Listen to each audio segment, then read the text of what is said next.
Aloha, everybody. This is Tiggy Maximus with Tiggy Maximus Talks, episode 109 on YouTube. Thank you guys for watching, listening, following, subscribing, liking the episodes on YouTube and Spotify for Tiggy Maximus Talks. Uh, it's been quite a journey and still a long road to go, but uh, I fully appreciate all your guys for supporting this podcast by listening, watching, and on Spotify there is a link. You can click on it if you feel like making a small donation towards the podcast. Anything is appreciated. So let's get into it. Um, I wanted to mention I did go to a comedy show on Friday. What was it? July 7th? It was a last minute thing, actually. I went to the American Comedy Company and I got to see Dan Levy. And he was the headliner. And the host was Nathan Donovan. So he normally hosts a lot of the shows at the American Comedy Company. And I finally got to hear I guess, kind of a full set coming from him, in addition to his hosting duties. And I did see him before at the open mic when I did go to the open mic at the American Comedy Company on Tuesday nights, and I'm glad I went. Guy's pretty funny. Um, I remember he had a joke where he talked about how he took his kid to the store, CVS, and mentioned how, you know, his kid said, Daddy, don't touch me. And he said, it's so loud inside of CVS. And then because the fact that Nathan's face, kind of gives off the vibe of a child beater or child molester or something. And people laughed at that. So, you know, I would say, he actually had quite a few good jokes. Crowd was laughing. I would say he was easily a 8.3 out of 10. So next we had a regular guy who works at the American Comedy Company is Jacob Johnstone. Um, cool guy. Um, he had some new stuff.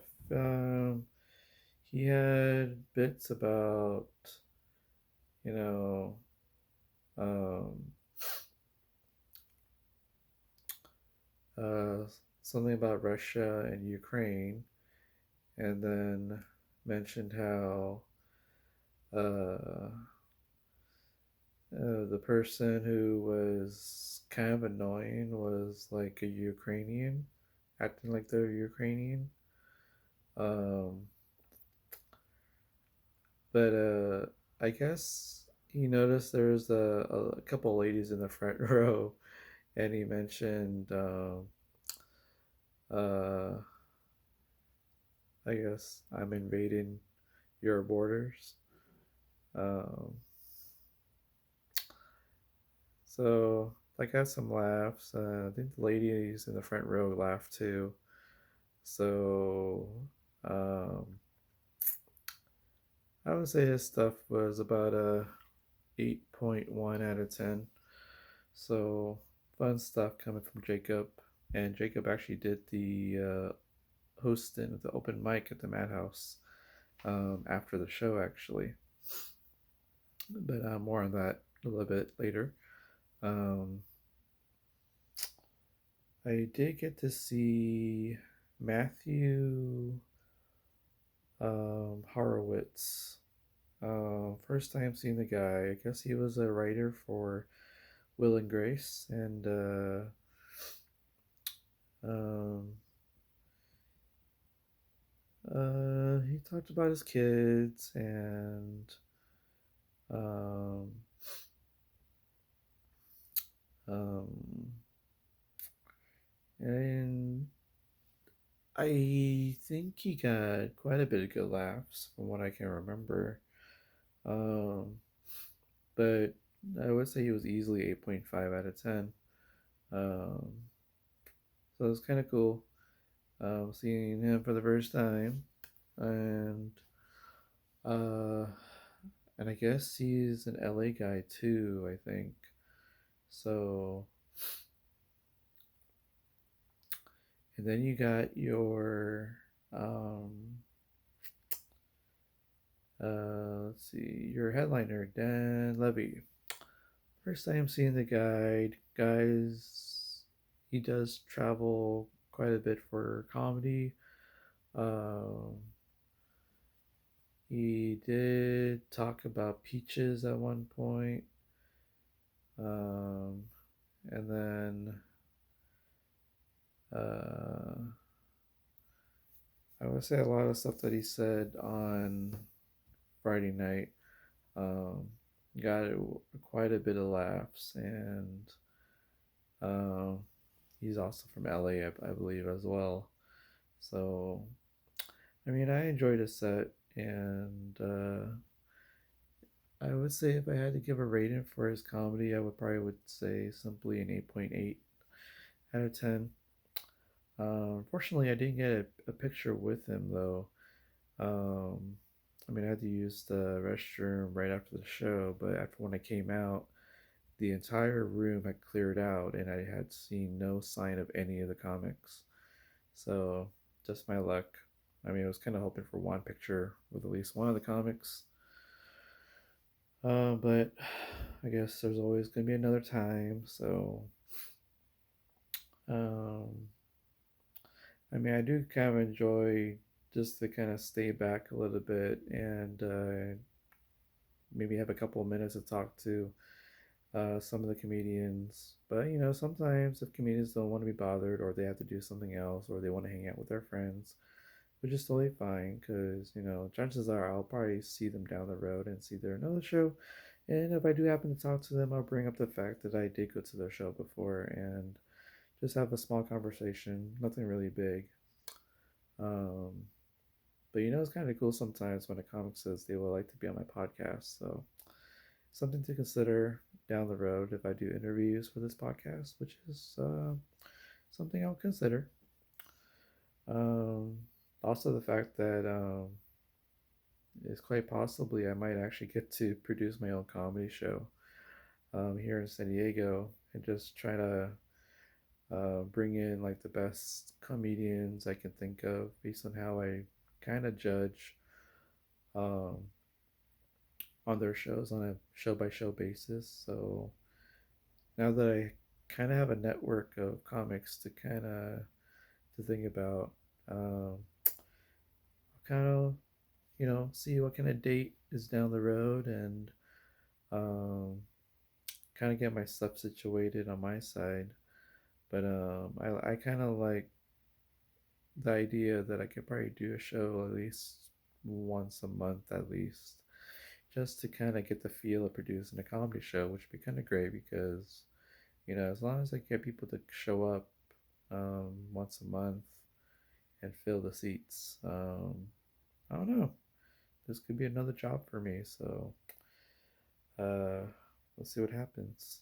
Um, I did go to the open mic at the Madhouse after the American Comedy Company, and it was kind of cool just kind of hanging out with some of the comedians who were just kind of hanging outside the Madhouse, like Matt E. and Corey Ryan, Fed One Somo. Um, there's another comic there too, but I don't know his name, but eventually I'll get his name or something.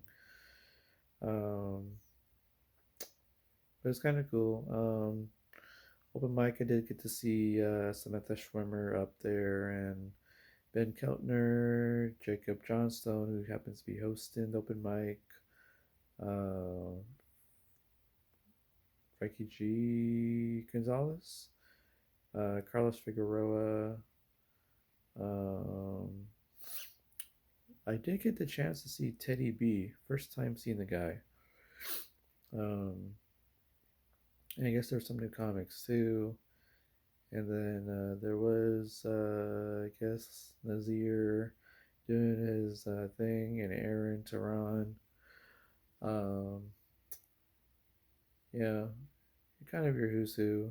I did kind of run into Billy Orm, but I don't think he went up though. But I think he's just kind of there to hang out. Um, did see Michael Red as well. Um, so interesting things that happened right outside the comedy club though.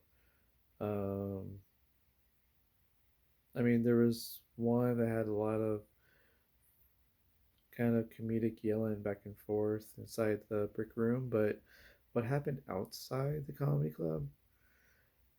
And my back was turned for both of these incidents, and it's always something about a woman.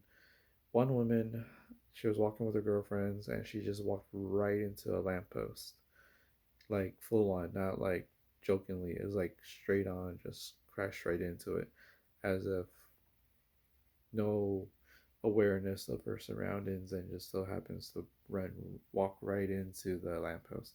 And Fed one slow mo, and the crew had seen the whole thing. And I turned around and I heard the clank. I heard the clank after it happened, and turned around. But uh, the other one was, I guess it was a uh, very large woman. Kind of had a big rack, and she fell face forward onto the concrete, and her gal friends couldn't break her fall, and they picked her up, but took about maybe four of the girls to kind of help pick her up. But that big lady was very, very woozy. Um, yeah, and of course, Fed One Slow Mo saw the whole thing happen. Um, I turned after she fell, so I can kind of put together what happened, but to simply, if you're already like very drunk and you know you're on high heels, and then just one little misstep and boom, everybody will see it. Well, the next thing I knew, I saw like a whole bunch of black hair and a lady face down on the concrete. Um, I don't know if she was like super bleeding or something, or just maybe she could have broken her fall, but I kind of doubt it.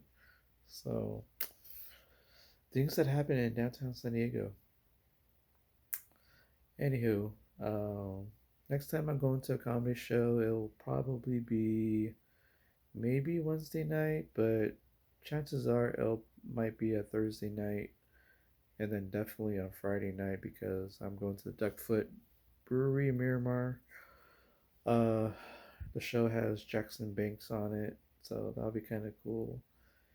And then I don't know, kind of leave July 15th as an open date, maybe for another comedy show, but we'll see. Um, Mainly because kind of gauge if I want to watch some baseball, Padres baseball, or um, kind of see what kind of comedy shows are available. But there are some UFC fights on Saturday, but whether or not they're worthwhile to kind of sit down Saturday night to will watch, so kind of see how the flow goes, the vibe goes. So we'll see. Um, uh, so I did get to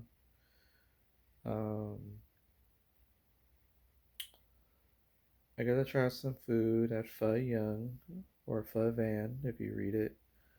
But it's down in El Cajon Boulevard, in Little Saigon. And I decided to try the rice vermicelli with the, um, I guess you could call it grilled beef with pork sausage. And of course, rice vermicelli comes with a lot of veggies like cucumbers, lettuce, bean sprouts, and you get to pour some fish sauce over it. So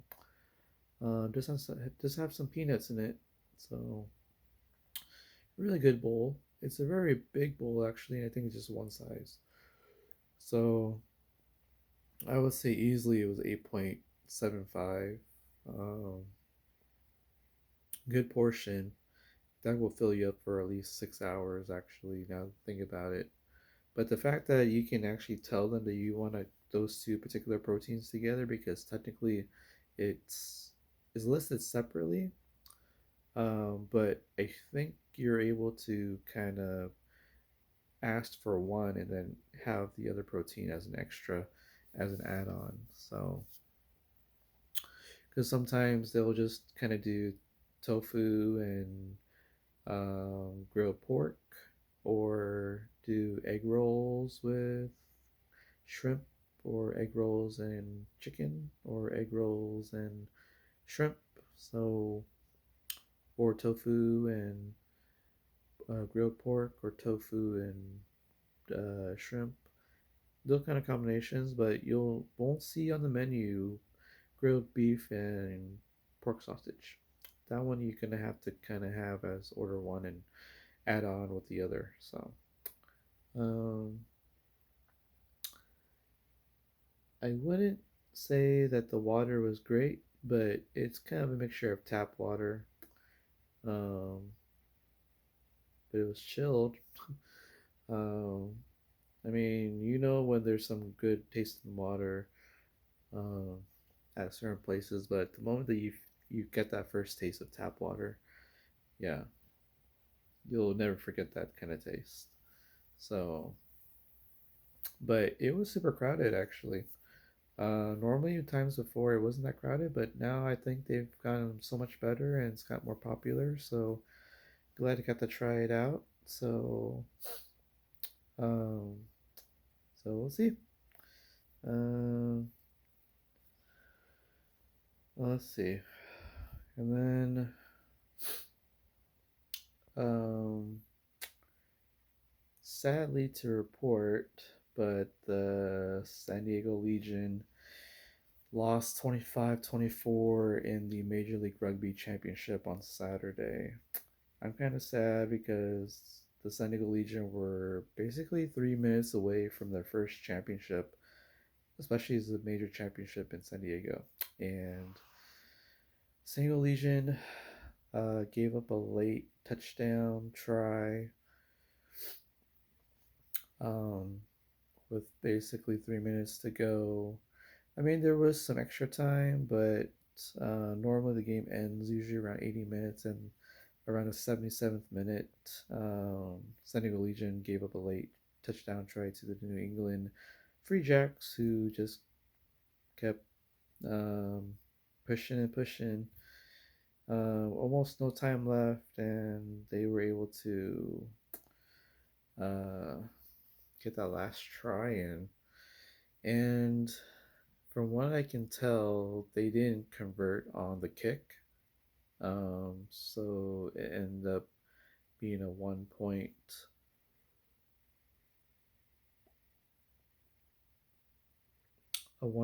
victory for the Free Jacks of New England. So I mean, kudos to the Free Jacks of New England for winning their first championship at the expense of San Diego. And I guess in a way that because San Diego had a chance to win a championship like 3-4 years ago under almost the same circumstance, but giving up a late try with like a minute to go. And I guess San Diego's 0-2 in the championship final of MLR. So I guess the San Diego curse has spilled over to rugby. Um, yeah. Anywho, I did get to watch UFC 290. I was at home and away in O Town, Mission Hills. Gotta say, impressive victory for Your featherweight champion, the 145-pound champ, Alexander Volkanovski, got the TKO victory in the third round. Um, it's kind of hard to see what the challenger could really beat him at 145. But it would seem that the 145 champ, Volkanovski, does has does have his eyes set on a rematch with the 155 champion Islam Makhachev. Who knows? They might run it back at 155, and Volkanovski might have a chance to become a double champ. So we'll see. Hmm. Now for the 125-pound championship, the flyweight championship, the crowd was very pro Moreno. Brandon Moreno had a good war with Alexandre Pantoja. They fought two times before, one on the Ultimate Fighter and one in shortly after they both were on the UFC roster, and Pantoja won both fights. And uh, now, because this was a big war, and Brendan Moreno was much better than the earlier times they fought, but this was a back and forth war. Brendan Moreno did a lot of damage in this fight on Pantoja, but Pantoja was able to withstand and hold his own on the feet, striking with Moreno. But Pantoja did mix things up by taking down Moreno quite a few times, 6 times if I remember correctly. And if you're looking at it at a round by round basis, easily Moreno had lost at least 3 of the rounds. I mean, technically, I kind of had a 4-1 Pantoja, but 3-2 sounds right. Um, and Pantoja, um, despite the numerous takedowns, and was to kind of able to get some good striking going on because he did knock down Moreno in the first round and had a big cut on him. But Moreno did um, beat up Pantoja with his striking quite a bit. And for all the times that the takedowns were happening, Moreno was able to the um, reverse um, the ground control on the ground, but wasn't able to do any kind of damage because he ran out of time in the round to do any real damage on Pantoja. Because Pantoja pretty much had ground control for most of the rounds that he did have a takedown on Moreno. So, I mean, in my mind, that even if he got the reversal and got on top of Pantoja, but not able to do any real damage, it gets kind of, you know, it gets overlooked because they are looking at the fact that Pantoja did have octagon control by keeping Moreno neutralized as long as he could. Um, but Moreno for sure outstruck um, Pantoja quite a bit, and you can see it in Pantoja's face. But kudos for Pantoja for now beating Moreno for a third time. But I can imagine that if they were to rematch after this one, like an immediate rematch, like in a few months or so, I think Moreno could beat him and finally get that off, that chip off his shoulder. But that remains to be seen. Um, and a big shocker, Dricus Duplessis was able to TKO Robert Whitaker. I was thinking Whitaker would win, but Duplessis came to fight, and he was quite impressive. And it looks like Duplessis and Israel Adesanya, who just so happens to meet each other in the octagon after the fight. Um, it looks like they're going to have their 185-pound championship match. I can't wait for that one. I'm really excited because they both have a lot of pros and cons to the point where I think either one could win the fight, but I am kind of leaning towards Israel Adesanya, and he looks super motivated for this fight. But there's just something about Duplessis that you can't take him lightly, and he could really surprise a lot of people, and he might actually beat Israel Adesanya. So that fight is going to be bonkers. And imagine how that press conference is going to be. Of course, there is that wild card with Sean Strickland, who does have a case for calling for the title shot against Israel Adesanya, and they already planted the seeds of having a rivalry going on. So Israel Adesanya is not short on opponents, actually. Chimaev is also kind of lurking out there. So, uh, anywho, great victory for Duplessis. Uh, there was a war between Dan Hooker and Jalen Turner. Uh, Jalen Turner could have won the fight, but ended up letting Dan Hooker back in the fight, and he ended up winning the last 2 rounds. There was one round I thought it was going to be 8-8, but I guess it was 10-9 Hooker anyway. So, and then you have your opener, Bo Nickel. He only needed 7 punches to defeat uh, Woodburn in, what was it, 38 seconds? So, wow. And then great victory for Robbie Lawler. He was the feature prelim. He defeated Nico Price. I guess it also took him like 38 seconds. And he knocked out Nico Price. And Robbie Lawler has now retired from the UFC and fought out his contract. So that is pretty awesome, though. Um, oh, and a great fight between Tyra and Chirez. I wanted to mention that because Tyra is uh, a contender that you can't take lightly. So he's gonna make a big splash in his weight division. Um, I forget which division he's in. I think he might have been like a 125 pounder or maybe 135. So we'll see. He's undefeated, so um, but a great victory for him, for Tyra over Chirez.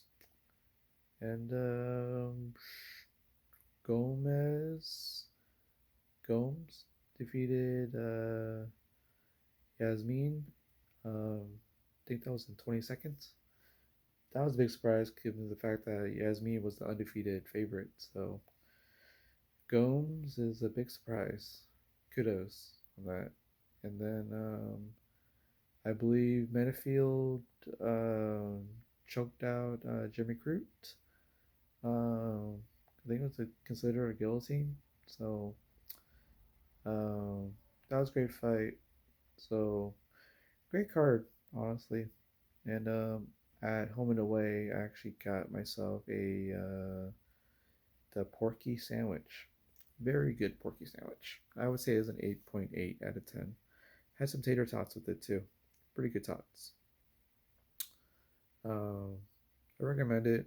And thanks to TJ and Charisse and Dupree, D2 Nice, for joining me at the home and away. And I would go there again. Um, Anywho, guys, um, just want to mention one last thing. Vladimir Guerrero Jr. did win the 2023 MLB Home Run Derby. He defeated Azarenka from Tampa Bay Rays. Um, Vlad Guerrero from the Toronto Blue Jays. Kudos on hitting 72 home runs total in the Home Run Derby. He did defeat Azarenko of the Rays 25-23 in the final round. I do want to note, though, Julio Rodriguez did defeat Pete Alonso once again, back to back years. And the reason being is because Julio Rodriguez hit 41 home runs in the first round against Alonso, and Alonso could not get to that point. So, but the problem is Julio Rodriguez already burned himself out with a 41 home runs, and he lost in the second round to um, he lost to Azarenko. Yeah. So um, uh, no, like that's not right. Azarenko. Um, Azarenko defeated Julio, and Vladimir Guerrero Jr. defeated um, Luis Robert, I believe. Yeah. Um, no, that's not right. Is it? Hmm, I have to double check that.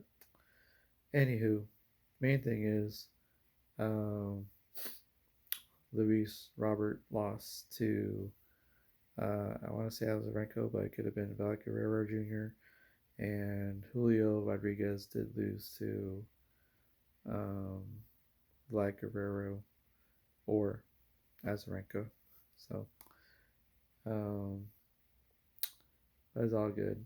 Uh, and Marshawn Lynch had the home run derby gold chain and gave it to Vlad Guerrero Jr. That was pretty cool. Um, so All Star game is Tuesday night, 5 o'clock. National League versus the American League.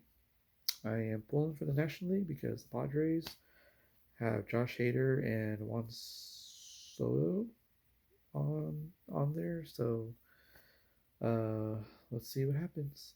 All right, guys. This is Tiggy Maximus signing off. Remember to have good food, good company, watch some good comedy shows, and watch some good action. And I'll talk to you guys soon. Booyaka!